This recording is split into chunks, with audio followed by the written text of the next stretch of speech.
கல்யாணத்தை பண்ணி பாருங்கிறது நம்மளை மாதிரி ஆளுகளுக்கு தான். ஒரு கல்யாணத்தை போட்டோன்னா ஒரு இயர் பேப்பர், ஒரு பெரிய பேப்பர் ஒன்று எடுத்துக்கிட்டு செலவு கணக்கு எழுத உட்காந்துருவார் அவங்க அப்பா. என்னென்ன செலவு, சாப்பாடு, எத்தனை பேர் வருவாங்க, நம்மளுக்கு திங்கிறதுக்கு தான் வர்றாங்களே எல்லா பேரும். நம்ம சொந்தக்காரங்க பூரா சேர்ந்தாலே 2000 பேர் இருக்கான். அது எவ்வளோ மொய் போடுவாங்க, எம்பிட்டு போட போகிறோம். 5 ரூபாய்க்கு தின்ட்டு 75 ரூபாய்க்கு 5 ரூபா போட்டு 75 ரூபாய்க்கு திங்கிற ஆளாக தான் இருக்குது. பெருக்கி போடு, எவ்வளோ பேர், 2000 பேர். நண்பர்கள் ஒரு 70 பேர், 700 பேர், 2700 பேர்த்துக்கு சாப்பாடு எவ்வளோ ஆகும் பெருக்கி போடுறாரு. மண்டப வாடகை அது இதுன்னு பெருக்கி போட்டு மொத்த செலவு இப்படியே பார்க்குறாரு. இதை பொண்ணு வீட்டில் எவ்வளவு தலையில் கட்டலாம் யோசிக்கிறாரு.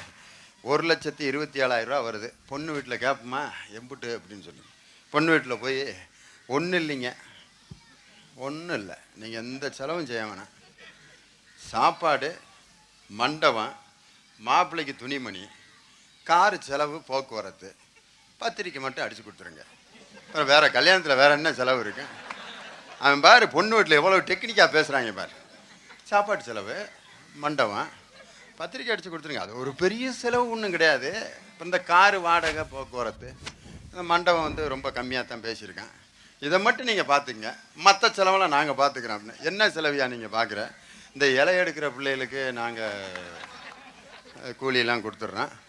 அப்புறம் அந்த கோயிலுக்கு முன்னாடி பந்தல் போடுறதுக்கு அதுக்கு அது ரொம்ப செலவாகும். அது நாங்கள் பார்த்துக்குறோம்.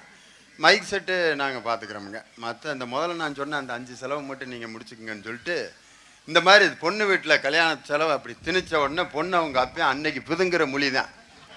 கல்யாண தேதி வரைக்கும் இப்படியே தான் அலைவார் பொண்ணு அவங்க அப்பா அப்படியே.